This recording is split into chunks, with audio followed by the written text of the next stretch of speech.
Workload बहुत ज़्यादा है, प्रेशर बहुत ज़्यादा है, तो बॉडी रिकवर नहीं हो पाती है प्रॉपर तरीके से। आप प्रोटीन प्रोटीन प्रोटीन लेते रहोगे तो एक टाइम पे क्या है ना, आप लिवर पे स्ट्रेस दे रहे हो, आपका यूरिक एसिड भी बढ़ हैं। सकता तो है। हाँ, लोग एनिमल सोर्सेज पे इतना रिलाई नहीं करते। हाँ।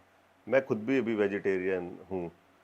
फिटनेस का शौक हर किसी को है, हर किसी को फिट होना है, ज़्यादा स्ट्रांग बनना है, बट उसके चक्कर में लोगों के अंदर एक मिसकंसेप्शन भी आ जाता है कि फ़िट होना बहुत ही मुश्किल है। तो आज का पॉडकास्ट देख के आपको ये समझ आएगा कि फ़िट होना इतना मुश्किल नहीं है। हमारे गेस्ट हैं Krishna Patel, he is also known as pro maker, और उनके कुछ स्टूडेंट्स हैं जो बहुत ही अच्छे लेवल पे जा चुके हैं, जिनमें से एक हैं Amit Agre. He is also one the pro card in IFBB pro. तो उनके साथ आज हम बात करेंगे and we'll get to know कि आप कैसे अपनी ट्रांसफॉर्मेशन जर्नी को कंटिन्यू कर सकते हो। हाय कृष्णा भाई, कैसा लग रहा है ऑल आके? गुड। थोड़ा आपकी जर्नी से स्टार्ट करते हैं। ओके। थोड़ा बताओ हमें कि आपकी फ़िटनेस जर्नी कैसी रही थी, कब स्टार्ट किया था आपने, मोटिवेशन किस चीज़ से मिली थी? सो अभी तो मैं एज अ प्रोफेशनल कोच काम कर रहा हूँ, बट जो मेरी जर्नी है मैंने एज अ एथलीट चालू की थी। ठीक है। सो इन 2012 जब मैं स्कूल में था 11th क्लास में, तो एक होता ना कि चलो जो बच्चे पढ़ने में अच्छे नहीं होते तो उनको चलो कुछ अलग से करना है, हाँ। तो बॉडी बनाना था, एक जुनून था कि बॉडी बनाना है। तो ऐसे ही एक रैंडमली मेरे एक फ्रेंड से शर्त लगी कि कौन समर वेकेशन से जब 2 महीने बाद आता है, वो हाँ। मेरा बेस्ट फ्रेंड था। तो क्लास में बेस्ट कौन दिखेगा, क्योंकि वो बहुत स्मार्ट था। अब मेरे पास एक ही चीज़ थी कि मैं बॉडी बना सकता हूँ। तो फिर 2 महीने हम लोग नहीं मिले। उसके बाद फिर मैं वर्कआउट किया मैंने, और जब फ्रेश बॉडी थी, पहली बार ही मैंने डंबल उठाया, तो बढ़िया, मैं एक्टोमॉर्फ था शुरू से, स्किनी टाइप, तो बॉडी बढ़िया रिस्पॉन्ड की। डाइट वाइट लेके, इतना कुछ पता नहीं था, दूध केले खा के बढ़िया 2 महीने बाद जिम पहुंचे। तो प्रेयर लाइन में लगे तो सब एकदम ऐसे टर्न, प्रिंसिपल, इवन प्रिंसिपल। तो वो जो अट्रैक्शन था, मतलब यू आर लोगों द का। सेंटर ऑफ अट्रैक्शन लोगों के बीच में, वो अभी भी मुझे याद है कि मतलब कि आपके पास कितना भी पैसा हो, लेकिन आपको आदमी जब लोग देखते हैं, मिलते हैं, और एक आप जब सेंटर ऑफ द अट्रैक्शन होते हो, वो चीज़ अच्छा लगता है। फिर धीरे धीरे धीरे मैंने प्रोफेशन बनाया। मैं बॉम्बे मूव हुआ 2015 में। फिर 2016 में मैंने हांगकांग में compete किया, वहाँ पे इंडिया के लिए मेडल आया। 2017 में मैं स्पेन बार्सिलोना गया, जहाँ पे मैंने आर्नोल्ड क्लासिक खेला। फिर मुझे धीरे धीरे समझ आया कि इंडिया में बॉडी बिल्डिंग की वो नॉलेज है नहीं जो चाहिए, बिल्कुल। क्योंकि किसी ने कुछ बोला, वो फॉलो किया, किसी ने कुछ बोला, सोशल मीडिया पहले उतना था नहीं उस टाइम पे। फिर मुझे लगा ऐसे मैं अपनी बॉडी को हार्म नहीं करूँगा, क्योंकि बॉडी बिल्डिंग में बहुत सारी चीज़ें ऐसी यूज होती हैं कि जो मतलब एक बॉडी के लिए अच्छी नहीं होती है। तो अगर आप वो प्रॉपर गाइडेंस में नहीं करते हो तो देयर इज़ नो पॉइंट। फिर मैंने कहा कि इस चीज़ को थोड़ा सा मैं ठीक करूँगा, मैं मेरी नॉलेज को बढ़ाऊँगा। फिर मैं कुवैत गया, वहाँ पे O2 जिम था वो टाइम पे, अभी भी है, वो वर्ल्ड का one of the best gym. तो मैं प्रोफेशनल कोच के अंडर में रहा। फिर काफ़ी मैंने कोचेस के साथ काम किया, इंटरनेशनल कोचेस के साथ। अभी मैं दुबई में था। तो बस यही है, life is all about learning. अभी कोचिंग पे मेरा पूरा फोकस है, अच्छा चल रहा है। So, okay, yeah. That's nice to know. मेरी जर्नी की बात करें जैसे, अगर तो मेरे साथ ये था कि थोड़ा मैं भी एक्टोमॉर्फ हूँ आपकी तरह। हाँ। मैंने भी अराउंड 12th स्टैंडर्ड में था तब स्टार्ट किया था। और ओके। मेरे साथ ये था कि मेरे को थोड़ा बुली करते लोग, हाँ। क्योंकि स्किनी था मैं बहुत। हाँ। तो मेरा वो मोटिवेशन था, और काफ़ी सिमिलर है हमारी स्टोरी, क्योंकि मैंने भी समर ब्रेक में ही स्टार्ट किया था। नाइस। और 2 महीने बाद जब मैं गया तो काफ़ी मैंने वेट पुट ऑन कर लिया था, तो सेम वही तो चीज़ हुई इसीलिए थी। तुमको रिकॉल कर गया सारी हाँ। चीज़ें, राइट। तो आज का जो पॉडकास्ट है उसका एजेंडा मैं आपको थोड़ा एक्सप्लेन कर देता हूँ। बेसिकली हमें एक चीट शीट क्रिएट करनी है। ओके। अगर कोई भी बिगिनर हमारा ये पॉडकास्ट देखता है तो उसे एंड टू एंड पता चल जाए कि हाँ। उसकी ट्रांसफॉर्मेशन कैसे होगी, यस। क्या उसे खाना चाहिए, क्या उसे ट्रेनिंग करनी चाहिए, कौन सी एक्सरसाइजेज बेस्ट है, हम्म। और कौन से मिथ्स उसे नहीं फॉलो करने चाहिए। हम्म। सो ऐसे ही पॉडकास्ट जाएगा। हम्म। स्टार्ट करते हैं फ्रॉम मिथ्स। हम्म। जैसे आपने मिथ्स की बात की कि लोग सोशल मीडिया पे काफ़ी मिथ फैले हुए हैं और लोग उनको फॉलो कर लेते हैं। तो क्या हमें प्लांट बेस्ड प्रोटीन या प्लांट बेस्ड डाइट से सेम इफ़ेक्ट मिल सकता है जो एनिमल बेस्ड डाइट से मिलता है? बिकॉज इंडिया में बहुत लोग वेजिटेरियन है, तो हाँ। लोग एनिमल सोर्सेज पे इतना रिलाई नहीं करते। हाँ। मैं खुद भी अभी वेजिटेरियन हूँ। ठीक है, तो देखो, एक सिंपल सी चीज़ है कि अगर आप जनरल लाइफ स्टाइल के लिए कर रहे हैं, मतलब, तो आप प्लांट बेस्ड से भी कर सकते हैं और 100% कर सकते हैं। एक सबसे बड़ी बात क्या है कि आपका आप प्लांट बेस्ड से करते हो, और अगर आपका जो गोल है वो बॉडी बिल्डिंग नहीं है, तो मैं तो खुद भी ये सजेस्ट करता हूँ कि आपको मतलब नॉनवेज नहीं खाना चाहिए अगर आपका गोल बॉडी बिल्डिंग नहीं है तो। फिर वो आदमी की एक इंडिविजुअल पर्सनल चॉइस है उसको खाना है। तो बेसिकली क्या है कि आपका जो प्रोटीन इंटेक है वो पूरा हो रहा है। आप चाहे वो फिर नॉन-वेज से लो, चाहे आप वो प्लांट बेस्ड प्रोटीन से लो, आपकी बॉडी में वो उतना क्वांटिटी, उतना ग्राम प्रोटीन जाना चाहिए। अगर आप बॉडी बिल्डिंग में हो तो फिर वो एक आपका गोल ही अलग हो गया, क्योंकि आपको फिर वो कंपटीशन खेलना है, हाँ compete जी। करना है। तो वो चीज़ अलग है, but definitely plant based protein काम करता है, लॉन्जेविटी रहती है, आपका ब्रेन अच्छे से काम करता है, क्योंकि आप जब लाइट कुछ भी खाते हो तो डाइजेस्ट भी जल्दी होता है। डाइजेस्ट जल्दी होता है तो फिर सारी पूरा आपका दिन परफेक्ट जाता है। तो बिल्कुल 100% होता है। एक लोगों को ये चीज़ बहुत है कि किसी ने भी जिम जाना स्टार्ट किया तो सबसे ज़्यादा फोकस होता है उनका प्रोटीन के ऊपर, हाँ, कि प्रोटीन आना चाहिए, बाकी माइक्रोन्यूट्रिएंट्स हैं, फाइबर है या नहीं है कुछ। हाँ, हाँ, हाँ। तो क्या ये इम्पोर्टेंट है, मतलब सिर्फ प्रोटीन पूरा कर लो तो आपके गेन्स होंगे या आपकी फिजिक ट्रांसफॉर्म हो जाएगी, ऐसा कुछ होता है क्या? देखो प्रोटीन, सबसे पहले प्रोटीन तो कंपलसरी है बॉडी में, उसको तो डिनाई कर ही नहीं सकते। हुँ, लेकिन उस उसके साथ साथ बहुत सारी चीज़ें हैं। आपकी मल्टीविटामिन हो गए, मिनरल हो गए, फाइबर हो गया।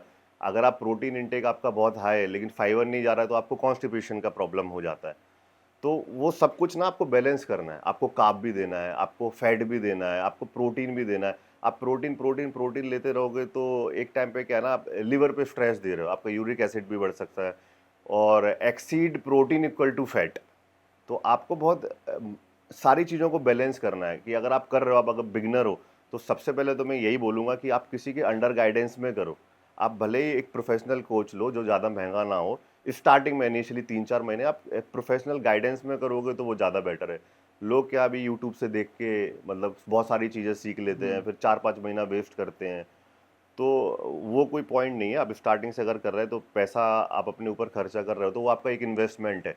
तो आप प्रोफेशनल गाइडेंस में करो। राइट। वो आपको एक एक बोलते हैं ना कि एक बेस जो है, घर का जो बेस है, वो आपका मजबूत रहेगा ना, तो फिर आपके लिए ईज़ी रहेगा वो गोल तक पहुँचने के लिए। हुँ, मैंने भी मतलब जब स्टार्ट किया था तो मैंने यूट्यूब से देख के किया था। हाँ, बट ये है कि मेरा बैकग्राउंड न्यूट्रिशन में, तो मुझे थोड़ा न्यूट्रिशन की हाँ, नॉलेज भी थी। तो वो चीज़ है कि मतलब अगर आप किसी की गाइडेंस में करते हो हाँ, तो ज़्यादा इफेक्टिव हाँ, रहता है हाँ, ट्रांसफॉर्मेशन आपका। एक आजकल टॉपिक बहुत ट्रेंड कर रहा है कि ओवर थर्टीज़, जब आप थर्टीज़ क्रॉस करते हो तो आपका टेस्टोस्टेरोन ड्रॉप होने लगता है हाँ, और भी प्रॉब्लम्स आने लगते हैं। हुँ। तो अगर कोई ओवर 30 है और उसको अपनी ट्रांसफॉर्मेशन करनी है, वेट लॉस करना है, मसल पुट ऑन करना हुँ। है, तो क्या उनको चीज़ें फॉलो करनी चाहिए? देखो अब 30 प्लस तो मैं भी हूँ। अभी ये तो फैक्ट है कि जब आपकी एज जैसे-जैसे बढ़ती है तो आपका जो नेचुरल टेस्टोस्टेरोन है वो डिप मारता है। जब नेचुरल टेस्टोस्टेरोन डिप मारता है तो आपका मूड उतना एलिवेट नहीं रहता है। मतलब आप समझ रहे हो कि एक तो क्या है ना कि आजकल का आप टाइम देखोगे तो वर्कलोड बहुत ज़्यादा है, प्रेशर बहुत ज़्यादा है, तो बॉडी रिकवर नहीं हो पाती है प्रॉपर तरीके से। तो अगर आप 30s प्लस हो तो सबसे पहले तो आप अपने स्टार्टिंग से स्लीप पैटर्न को ठीक करो।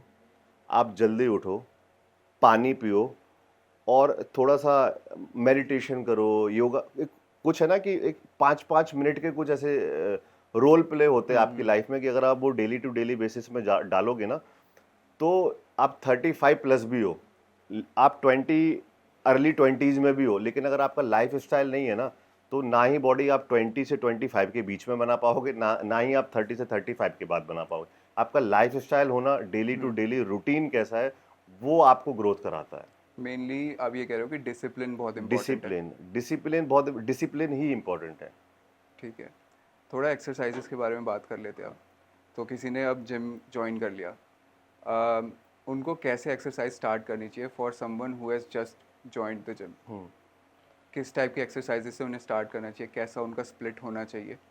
देखो, अगर कोई बिगिनर है तो मैं तो यही बोलूँगा कि आप सबसे पहले कि आप डबल बॉडी पार्ट पे मत भागो। किसी भी बॉडी बिल्डर का वर्कआउट देख के इन्फ्लुएंस मत हो। क्योंकि जो भी बिगिनर है ना, 95% वो दूसरे को इन्फ्लुएंस देके अपना वर्कआउट पैटर्न बनाते हैं। हुँ, वो अपना स्ट्रेंथ नहीं देखते कि उनके राइट। अंदर कितना है। तो सबसे पहले तो आप जब जिम में जाते हो तो आप पहले अच्छे से वार्म अप करो। जैसे आपका चेस्ट है तो आप चेस्ट में पहले अच्छे से वार्म अप करो। उसके बाद आप वर्कआउट चालू करो, और ऐसा नहीं है कि आपको 1.5-2 घंटा ही करना है। सबसे पहले तो आप फ़ोन साइड में छोड़ दो। आपका ये टाइमिंग होना चाहिए कि मुझे 40 टू 45 मिनट में वर्कआउट ख़त्म करना है। कंपाउंड मूवमेंट आप ऐड कर सकते हो, क्योंकि आप वेट ट्रेनिंग करने जा रहे हो, तो वेट ट्रेनिंग कर रहे हो, आपको वेट लिफ्ट करना है, और आपका स्क्वाट हो गया, डेडलिफ्ट हो गया, बेंच प्रेस हो गया, ये जो भी कंपाउंड मूवमेंट है ना, ये आपका स्ट्रेंथ गेन करने में हेल्प करता है। राइट। आप जब भी डेडलिफ्ट मार रहे हो, स्क्वाट मार रहे हो, ये आपका स्ट्रेंथ बढ़ाता है। फिर आप जैसे शोल्डर मार रहे हो, बाइसेप, तो आपको ये वेट बड़े लाइट लगने लगते हैं। तो ये इनसे आप फॉर्म एंड टेक्निक सही करो और ये वर्कआउट ऐड करो, और सिंगल बॉडी पार्ट रखो मतलब पहले। और आप रेपिटेशन भी ये नहीं कि आप ईगो लिफ्ट कर रहे हो, 3 से 4 रैप मार रहे हो, पीआर मारने लगे 10 दिन राइट। में। वो सिर्फ इसलिए होता है क्योंकि आपको इंस्टाग्राम स्टोरी में दिखाना है कि मुझे 1 हफ्ता हुआ है और मैंने भाई इतना वेट मारा है। लेकिन वो लॉन्ग लास्टिंग नहीं चलता है उतना, क्योंकि आप ह्यूमन बॉडी है, बोन से बनी हुई है, लोहे से तो बनी हुई नहीं है। तो अगर आपको एक लॉन्ग टर्म में लॉन्जेटिविटी चाहिए एक बॉडी से, तो आप बिल्कुल एक नॉर्मल तरीके से सारी चीज़ें फॉलो करो। वर्कआउट खत्म किया आपने, स्ट्रेचिंग कर ली, पोस्ट स्ट्रेचिंग कर ली, और पहले आपने अच्छे से वार्म अप किया, कार्डियो से वार्म अप किया, फिर एक बॉडी पार्ट। जैसे ही फिर आपका न्यूट्रिशन अच्छा होता है, स्लीप अच्छा होता है, सप्लीमेंटेशन अच्छा रहता है, तो फिर आप एक सेकंड वर्कआउट स्प्लिट कर सकते हो। और मतलब फिर आप कैसे भी वर्कआउट करो, एक बार आपका मसल माइंड कनेक्शन राइट। बैठ गया, 6 महीने बाद, 7 महीने बाद, सालों बाद, तो फिर आप कैसे भी वर्कआउट करो, आपका न्यूट्रिशन और रेस्ट प्रॉपर रहेगा, आपकी बॉडी रिस्पॉन्ड करेगी ही करेगी। सो जस्ट आप इन्फ्लुएंस मत हो, और सारी चीज़ों पे मतलब बेसिकली वही है, डिसिप्लिन और रेस्ट अगर आप प्रॉपर कर रहे हो और बिगनर हो, तो आप किसी को देख के इन्फ्लुएंस मत हो, आपकी बॉडी कैसे रिस्पॉन्ड करती है आप उसके हिसाब से वर्कआउट करो। हाँ, मतलब मैंने देखा है कि कुछ स्टडीज़ में भी ये शो करता है कि जो भी बिगनर्स हैं उनके गेन्स बहुत जल्दी होते हैं, मतलब उनकी ट्रांसफॉर्मेशन बहुत क्विक होती है। हाँ, तो आप इनिशियली अगर आपने राइट ट्रेनिंग की है सही गाइडेंस में, तो आपको रिजल्ट ज़्यादा अच्छे हाँ, मिलेंगे।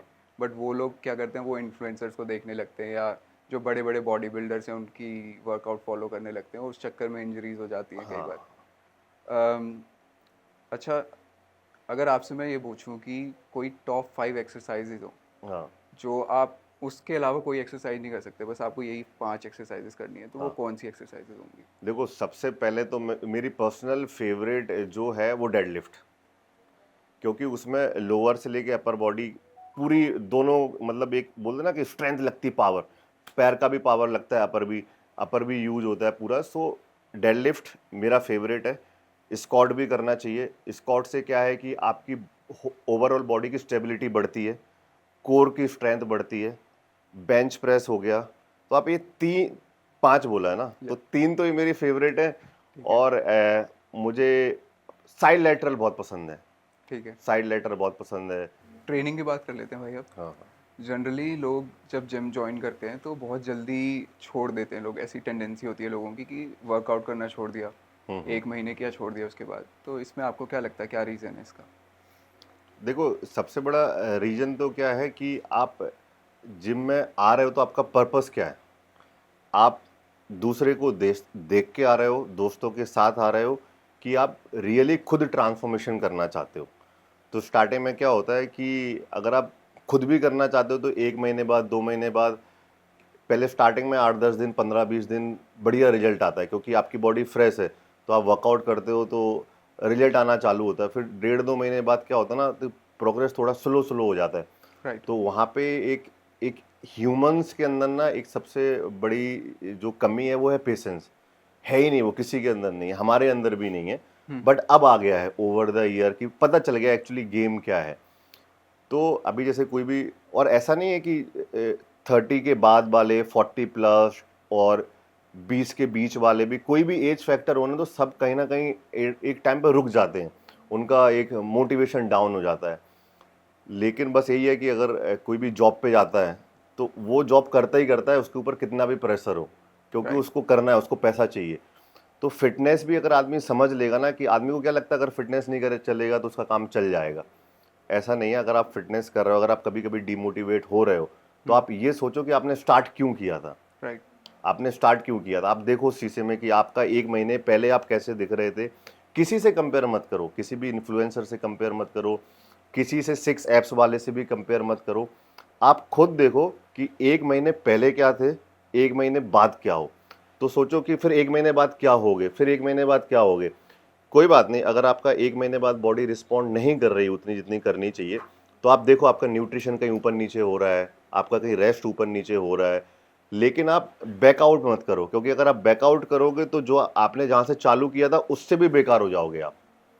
राइट मोटिवेशन बहुत ज़रूरी है। बहुत ज़रूरी है, मतलब आप कर रहे हो तो फिटनेस को एक लाइफस्टाइल की तरह ले लो, इतना राइट। स्ट्रेस और बर्डन मत बनाओ। हाँ। सुबह उठ तो आपने ब्रश किया, सुबह आपने ब्रेकफास्ट किया, ऐसे ही आपने वर्कआउट किया, तो एक आप एक रूटीन बना लो। एक डिसिप्लिन होना ज़रूरी है। डिसिप्लिन होना चाहिए और इसको रूटीन बनाओ। हाँ। आप इसको जब एक काम बना लेते हो ना कि मुझे एक काम करना है, वो प्रेशर हो जाता है। रूटीन है बढ़िया, मैं खाता हूँ, मैं सोता हूँ, मैं वर्कआउट करता हूँ, ये लाइफस्टाइल बन जाएगी ना, फिर बड़ा मजा आता है।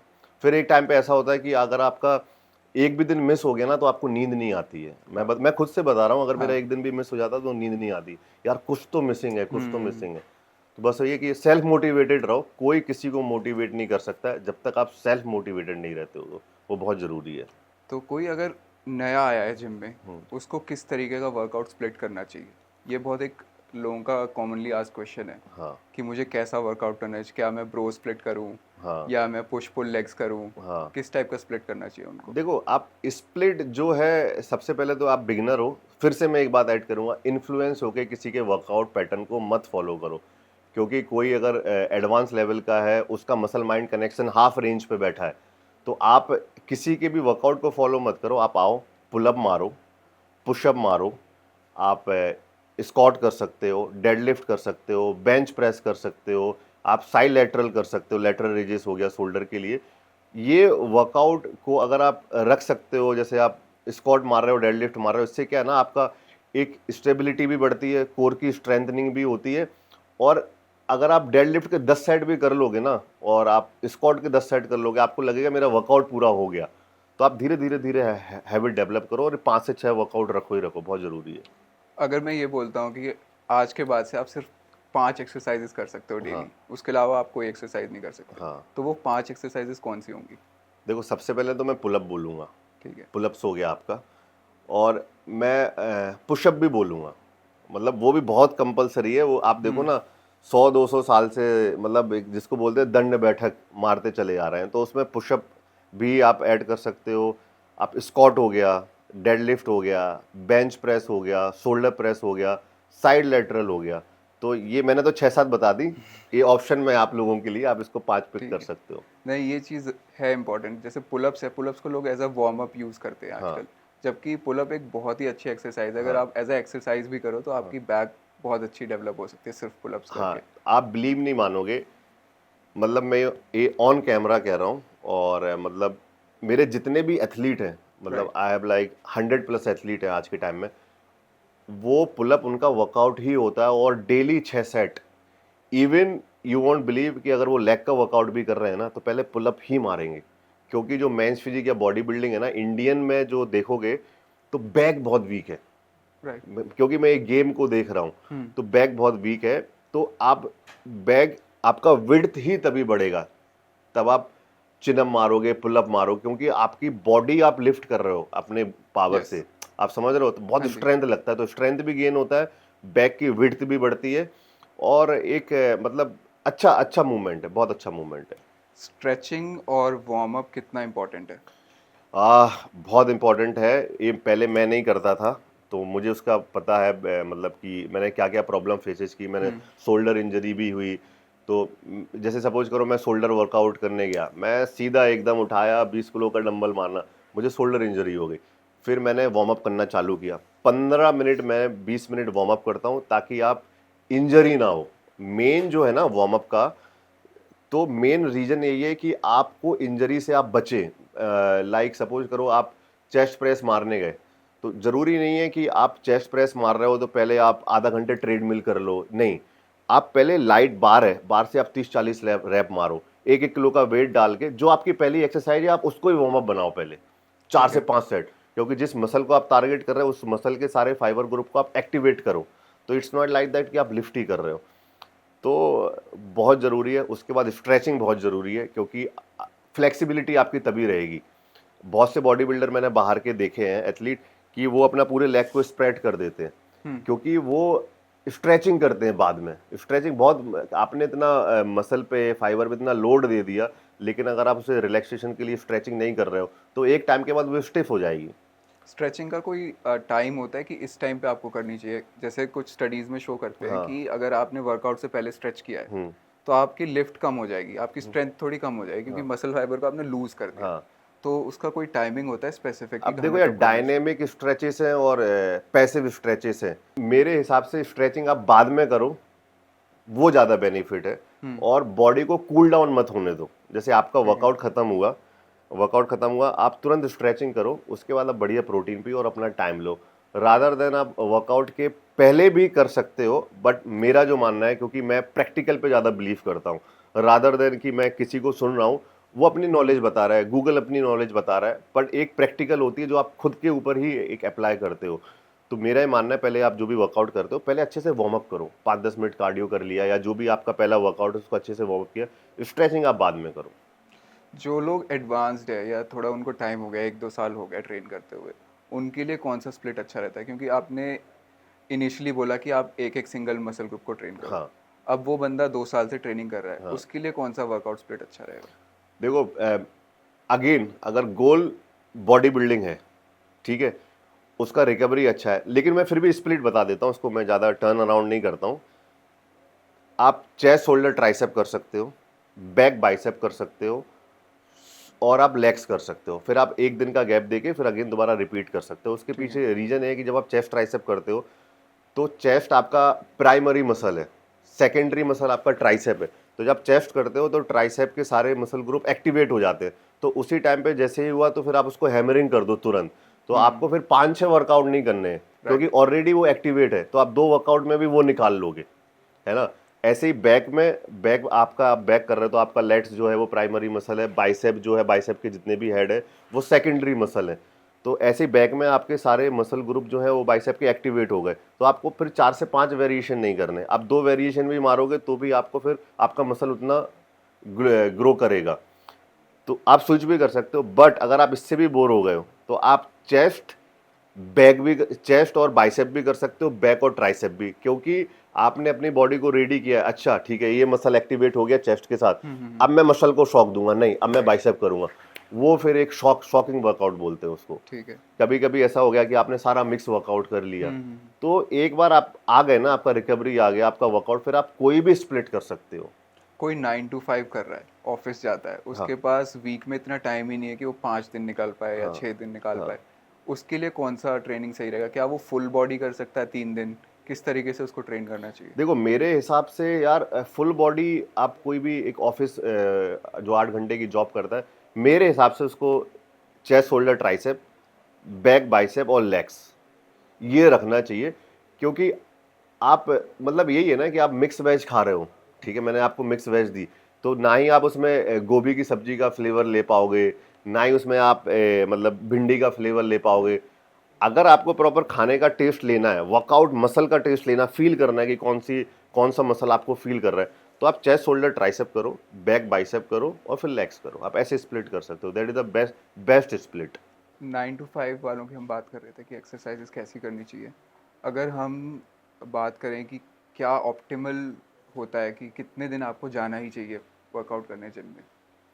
देखो मेरे हिसाब से एटलीस्ट 4 दिन तो आपको जाना चाहिए, 4 दिन तो जाना ही चाहिए। तो वर्कआउट स्प्लिट मैंने बताया, उसमें जैसे कि चेस्ट, शोल्डर, ट्राइसेप हो ठीक है, गया, ठीक है। बैक बाइसेप हो गया, शोल्डर तो चलो, chest, shoulder, tricep, back bicep, आपका लेग्स हो गया। फिर आप एक दिन कार्डियो भी ऐड कर सकते हो, या फिर अगर आपके पास टाइम है तो आप आफ्टर वर्कआउट भी कार्डियो कर सकते हो। और आफ्टर वर्कआउट अगर आप कार्डियो 20 मिनट करते हो और मॉर्निंग आप खाली पेट करते हो 45 मिनट, और आप अगर वर्कआउट के बाद 30 मिनट कर रहे हो, तो उतना ही इफेक्टिव कार्डियो है। कार्डियो से मुझे याद आया, जैसे लड़कियां जो इंडिया में जिम जाती हैं वो मोस्टली कार्डियो ही करके आ रही हैं जिम में, वेट ट्रेनिंग वो करती नहीं है। तो how much cardio do you think is too much cardio कि वो आपके गेन्स ख़त्म कर रहा है? देखो, सबसे पहले तो ये बहुत बड़ा मिथ है कि कार्डियो गेन खत्म करता है। मुझे ऐसा ठीक है। लगता है कार्डियो इज बेसिकली फॉर, आपके हार्ट को हेल्दी रखता है, फिर कार्डियोवास्कुलर एंडोरेंस को इम्प्रूव करता है। तो अब देखो, एक्सेस में कोई भी चीज़ करोगे आप, तो वो तो फिर आप एक्सेस में वेट ट्रेनिंग भी करोगे, लेकिन अगर रिकवरी नहीं है तो उसका कोई पॉइंट नहीं है। राइट। कार्डियो क्या है कि आप एक, जैसे कार्डियो जो, लेकिन आज के टाइम में देखोगे तो कार्डियो लड़के नहीं कर रहे हैं, हम्म। लड़कियां ज़्यादा कर रही हैं कार्डियो। राइट। क्योंकि लड़कों को डर है कि उनका मसल लॉस हो जाएगा, हाँ लड़कियों को अपना उनको करना है फैट लॉस हो जाएगा, तो वो स्टक है। बैलेंस करके चलो, मतलब आप 30 मिनट भी करते हो मेरे हिसाब से तो 30 टू 40 मिनट काफ़ी है। हाँ किसी का क्योंकि अगर आप ज़्यादा कार्डियो करते हो तो आपको नी जॉइंट भी हो सकता है, अगर किसी का ओवर वेट है तो सारी चीज़ ना एक बैलेंस करके चलना चाहिए। ओवर कार्डियो भी नहीं करना है, कम कार्डियो भी नहीं करना है। आपने 30 टू 40 मिनट का अगर आप एक वो सेट करके रखते हो कि मुझे इतना करना है तो इट्स फाइन। तो ये जो 30 टू 40 मिनट आप विंडो बता रहे हो, ये डेली का है या वीक में है? वीक में 30 टू 40 मिनट करना है? आप कार्डियो 4 डे भी कर सकते हो, 4 दिन भी कार्डियो कर सकते हो, as a Right. Warm up भी ले सकते हो, आफ्टर वर्कआउट भी ले सकते हो। सो मोरल ऑफ द स्टोरी ऐसी है कि आपका लाइफस्टाइल इंडिविजुअली कैसा है। मैं हर किसी से यही कह रहा हूँ कि जो ये पॉडकास्ट देख रहा है, ये सबके लिए 90% मेजोरिटी लोगों के लिए है, लेकिन ये सबके लिए अप्लाई नहीं Right. होगा कि किसके लिए कैसा है। अब मेरे लिए मुझे टाइम ही नहीं रहता है मॉर्निंग में, तो मैं वेट ट्रेनिंग के बाद कार्डियो करता हूँ। तो इट्स डिपेंड कि आपका गोल क्या है। बेली फैट के लिए लोग मोस्टली कार्डियो करते हैं। हाँ, कार्डियो करने के अलावा आप बेली फैट रिड्यूस करने के लिए कौन सी एक्सरसाइजेज बताओगे कि ये एक्सरसाइजेज करनी चाहिए आपको ताकि आपका बेली फैट या फैट लॉस हो जाए? देखो मैं ये समझो ये गुरु मंत्र दे रहा हूँ, ये मेरा गुरु ठीक। मंत्र है कि अगर आपको फैट लॉस करना है ना, कोई सीरियसली जिसको फैट लॉस करना है, चाहे वो लड़की हो चाहे वो लड़का हो या किसी भी एज ग्रुप का हो, वो जितना लेग का वर्कआउट करेगा ना उसका उतना फैट लॉस होगा। उसके पीछे रीजन क्या है मैं थोड़ा साइंटिफिकली बता देता हूँ हाँ 1 मिनट में। कि जब भी आप जैसे स्क्वाट करते हो तो स्क्वाट में क्या है, एक लेग बड़ा मसल है, ठीक है।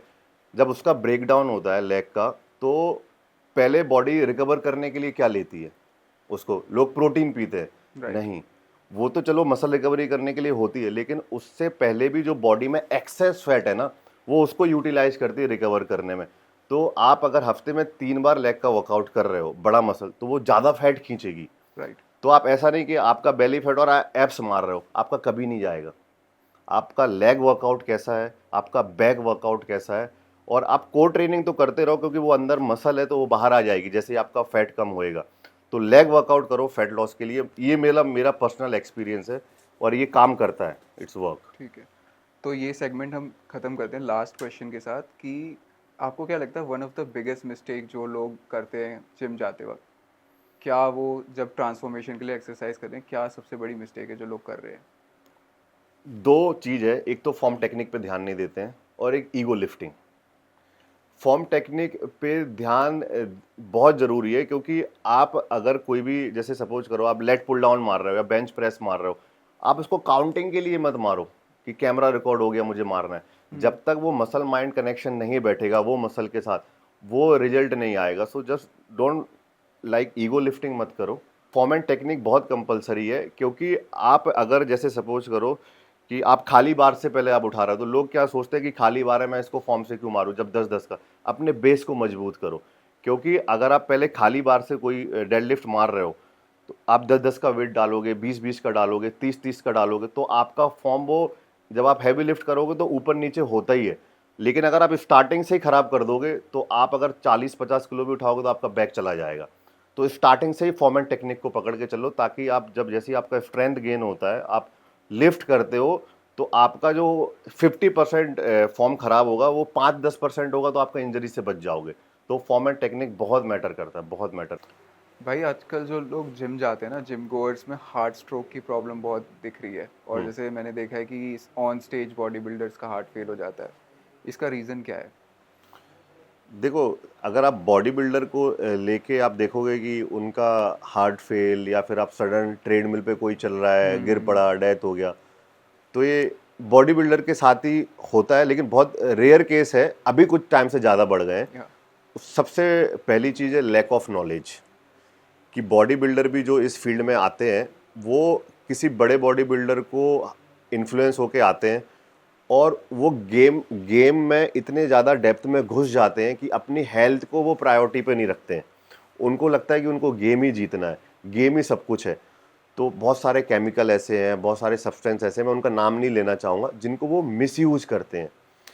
उनको लगता है कि अगर मैं एक टैबलेट अगर मेरे कोच ने बोली है तो मैं उसको 10 खाऊंगा तो मेरी बॉडी जल्दी बनेगी, पर at the end of the day आपकी बॉडी में ही जा रही है।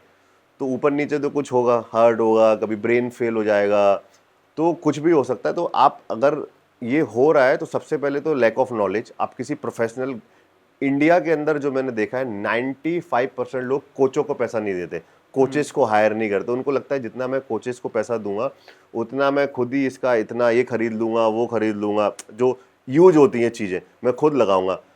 कुछ टाइम तक के लिए तो ठीक रहता है, लेकिन आप जब अंडर गाइडेंस में नहीं करते हो तो आप अपने आप को हार्म करने लगते हो। तो वो स्टार्टिंग में नहीं दिखता है, लेकिन कोई भी चीज़ जो ब्लास्ट होती है वो एकदम से ब्लास्ट होती है। राइट। तो वो कई टाइम, और ब्लड वर्क भी नहीं कराते हैं रेगुलर बेसिस पे कि वो अपना सीबीसी कराए, देखें उनका केएफटी कैसा है, एलएफटी कैसा है। तो चाहे कोई बॉडी बिल्डिंग में हो या रेगुलर लाइफ स्टाइल हो, उनको हर 3 महीने में अपनी बॉडी का सीबीसी हो गया, केएफटी, एलएफटी, ये कराना ही चाहिए। पता होना चाहिए ना अंदर क्या है, आपकी बॉडी के अंदर क्या है। तो लोग इसमें भी पैसा खर्चा नहीं करते हैं कि मैं अपना रिपोर्ट निकालूं, तो ब्लास्ट होती है एकदम से। जो चीज़ें वो यूज़ करते हैं वो एकदम से आगे फट जाती है, फिर ऐसे केसेस सुनने को मिलते हैं। सो आप अपनी बॉडी का हेल्थ चेकअप कराते रहो, प्रोफेशनल कोच के अंडर में ही ट्रेनिंग करो जो आपके ऊपर ध्यान दे रहा है। ट्रैप में मत फंसो, नहीं तो ये केसेस दिन पे दिन बढ़ते ही जाएंगे। So before closing the conversation, कोई एक एडवाइस है जो आप देना चाहते हो व्यूअर्स को? सबसे इम्पोर्टेंट एडवाइस ये है कि दिन में अपने लिए 1 घंटा तो निकालना चाहिए। आप 6-7 घंटे सो रहे हो, आप ऑफिस में जा रहे हो, आप फैमिली को टाइम दे रहे हो, आप अपने आप को कब टाइम दोगे? तो 1 घंटा अपने आप को दो जो आपका 23 घंटा अच्छा बनाएगा, और उसको मतलब एक सारी चीज़ें बैलेंस करेगा। अगर आप 1 घंटा अपने आप देते हो तो ऐसे ही मोदी जी से किसी ने पूछा कि मोदी जी आप तो इतना बिजी रहते हो, 24 घंटे आपके पास होते हैं, आप इधर ट्रैवल करते हो उधर, लेकिन आप फिर भी डेली सुबह उठ के योगा करते हो। बोले वही एक मेरे पास ब्रह्मास्त्र है जो मैं कर पा रहा हूँ। तो सोचो जब प्राइम मिनिस्टर ऑफ इंडिया इतने बिजी होने के बाद भी टाइम निकालते हैं अपने लिए डेली 1 घंटा, Right. तो फिर बाकी जो लोग भी हैं दुनिया में, मैं इतना बिजी हूँ, मैं उतना, पीएम से ज़्यादा तो कोई बिजी नहीं होगा। तो अपने लिए 1 घंटा टाइम निकाल ही सकता है। वर्कआउट करो, workout. Workout is not all कि वो आपको एक सिर्फ एक्सटर्नली अच्छा दिखाता है, आपको इंटरनली भी फिट रखता है, आपके मूड को एलिवेट करता है, आपकी ओवरऑल परफॉर्मेंस बढ़ती है, और आप लाइफ में भी ग्रो करते हो। बॉडी के साथ साथ आप लाइफ में भी ग्रो करते हो। आपका एक सोचने का तरीका बदल जाता है, कॉन्फिडेंस लेवल बढ़ जाता है। तो बहुत सारे फैक्टर हैं। मतलब एक एक एग्जांपल देता हूँ, एक पेड़ जो इतना बड़ा बनता है वो एक बीज बनाता है। एक अगर आप डेली टू डेली बेसिस पे वर्कआउट कर रहे हो ना, तो आपका कॉन्फिडेंस लेवल, आपकी पूरी लाइफ स्टाइल चेंज हो जाती है। तो आप एज अ ह्यूमन भी चेंज होते हो, आपकी एज अ पर्सनैलिटी भी चेंज होती है। Right. So thank you for coming to the podcast भाई। काफ़ी कुछ सीखने को मिला हमें आपसे, एंड आई होप कि हम लोग फिर से बैठे साथ में 100%, और 100%। इन डेप्थ बातें करें डन डन डन। इसके बारे में। मुझे भी बड़ा मज़ा आया, और जल्दी मिलते हैं। Yes, thank you.